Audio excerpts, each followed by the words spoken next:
네, 사고가 났다 하면 대형 참사로 이어지는 대형차 사고가 잇따라 발생하면서 도로 위의 흉기, 대형차에 대한 공포가 확산하고 있습니다.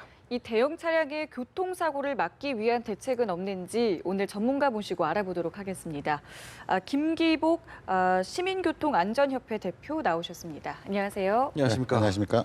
네, 요즘에 이제 대형차 사고 소식 계속 전해지고 있는데 지난 14일이죠. 엊그저께 그 여수 터널에서 또 한 번 대형 사고가 났는데 이것도 25톤 트레일러로 인한 사고였다 이렇게 전해지고 있거든요. 자세한 내용 어떤 내용인지 좀 설명을 좀 부탁드릴게요. 그렇습니다. 여수에 이제 그 엑스포 자동차 전용 도로에서 네.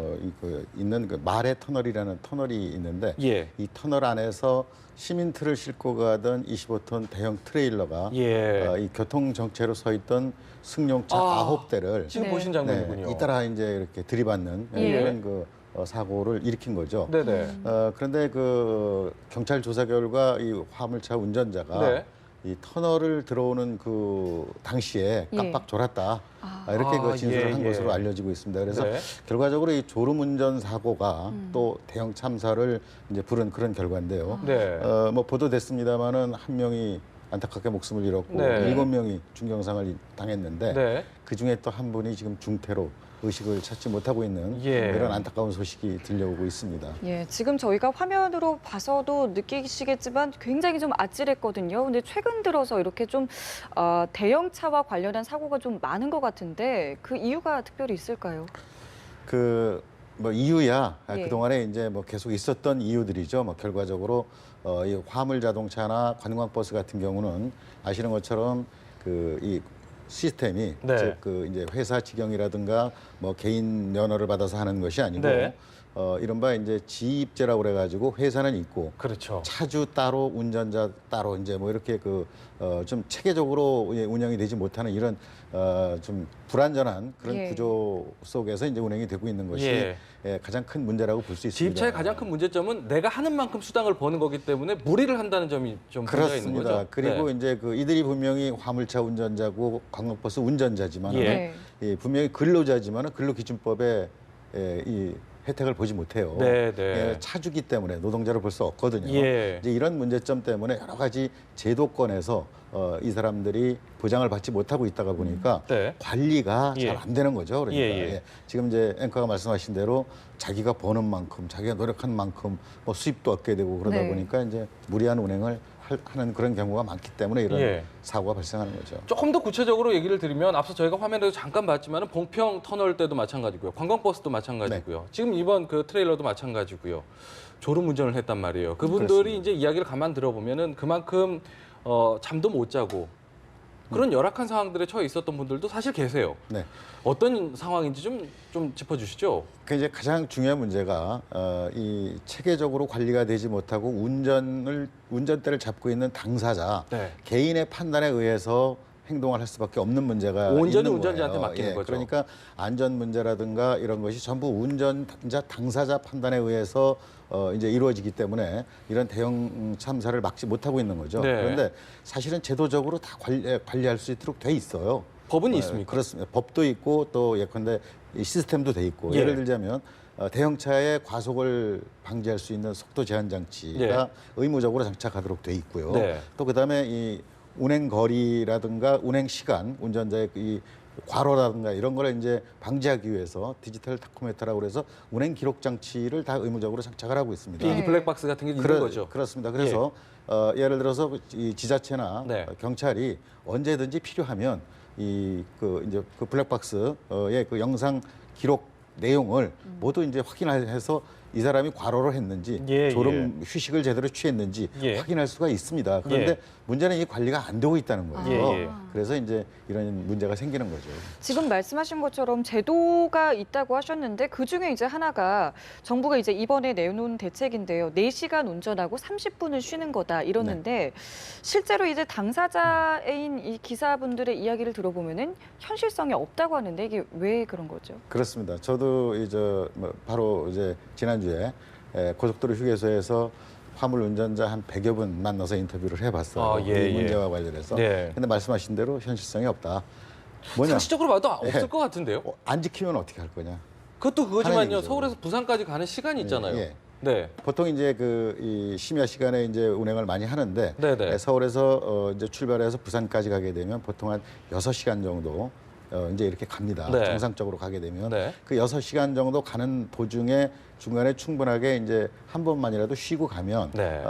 좋겠죠. 네. 그런데 이제 이분들이 그 화물 물동량을 운반하는데 이제 계약 조건이 있어요. 시간을 맞춰줘야 되는 예. 부분도 있고, 네. 그리고 이제 그걸 맞추지 않으면 이제 또 어떤 거기에 따른 배상금을 물어야 되는 문제도 생기고, 네. 이제 그러다 보니까 이러한 규정을 만든다고 하더라도, 제도를 만든다고 하더라도 화물차 운전자 당사자가 스스로 결정해서 지키기는 현실성이 없다, 그런 이제 주장이죠. 예. 그러니까 저희가 안 그래도 이분들의 이제 사고를 낸 피의자잖아요. 네. 피의자인 만큼 그분들에 대해서 뭐 죄를 이렇게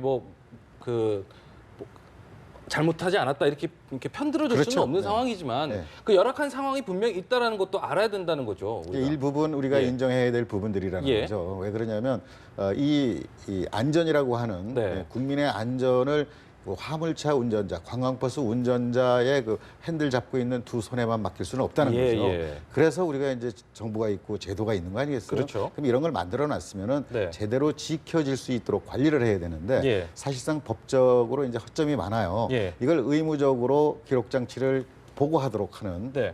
이런 게 빠져 있어요. 네. 그러다 보니까 관리가 좀 이제 허술하게 되고 잘 안 되는 이런 부분들이 있는데 네. 이번에 뭐 기회에 제도를 뭐 많이 개선하겠다고는 하는데요. 네. 핵심적인 부분이 또 빠져 있어요. 핵심적인 부분이라면 어떤 게 있을까요? 예컨대 뭐 예를 들면 사고를 몇 건 이상 냈거나 이래야 이제 뭐 보고하도록 하는 네. 이런 조항들이 붙어 있기 때문에 예. 이게 모든 걸 일괄적으로 관리를 해야 되거든요. 이게. 예. 그런데 이제 그런 단서를 붙이는 이유는 역시 업계나 또 당사자들에 대한 반발을 우려해서 이제 이런 그 조건을 이제 붙이는 걸로 이제 알려지는데 예. 사실은 이 안전을 위해서 이런 조건 붙이면 안 됩니다. 네.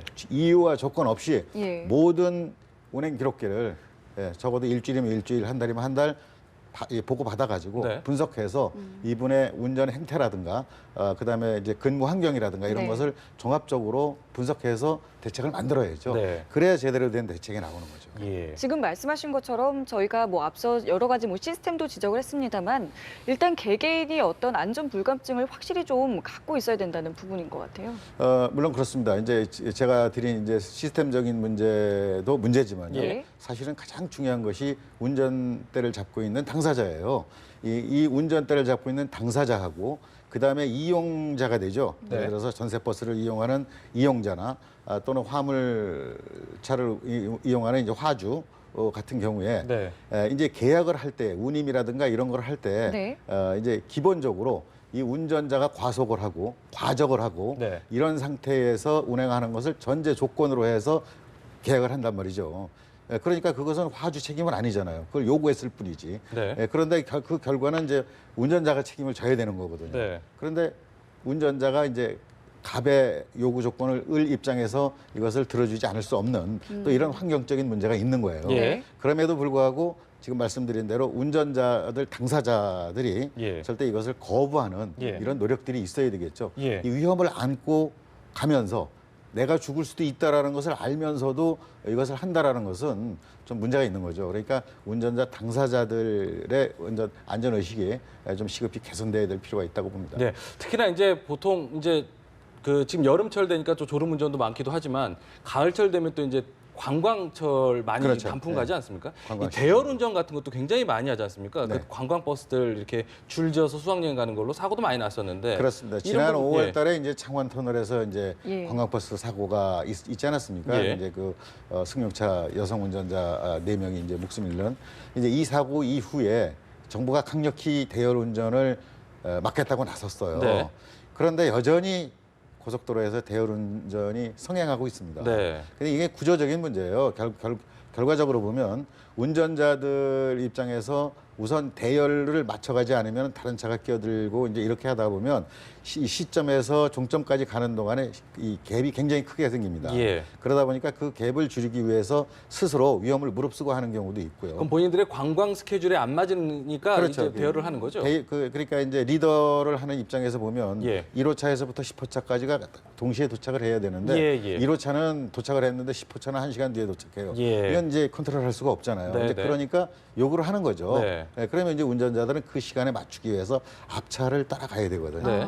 그래서 안전거리도 확보하지 못하고 앞차 쫓아가다가 사고가 나면 연쇄추돌 사고가 나는 거예요. 네. 이것을 어떻게 보면 좀 답답한 것이 네. 이렇게 위험한 것을 알면서도 네. 예, 순간적으로 어떤 순간적인 이익, 사소한 이익 때문에 이것을 무시하고 위험을 무릅쓰고 운행한다는 것은 예. 우리가 정말 다시 한번 각성해봐야 될 그럴 문제입니다. 그러면 이제 궁금한 게요. 이제 우리가 대열 운전자들을 안 볼 수는 없잖아요. 예. 보게 되잖아요. 그러면 우리 이제 그냥 일반 운전자 입장에서는 어떻게 해야 되는 겁니까?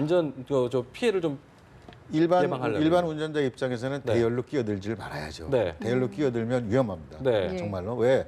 절대로 끼어주지 않으려는 운전자 앞으로 끼어든다는 자체가 그건 위험을 무릅쓰고 들어가는 거예요. 그래서 네. 대열 운행하고 들어가는 데는 나의 안전을 위해서 끼어들지 않는 것도 안전운전의 한 방법입니다. 네, 네. 알겠습니다. 저희가 이제 관광철 앞두고도 또 이제 차량 운전에 대해서도 많이들 나서실 텐데 대형차 사고에 관련해서 전문가와 함께 살펴봤습니다. 김기복 시민교통안전협회 대표였습니다. 오늘 말씀 고맙습니다. 네, 고맙습니다.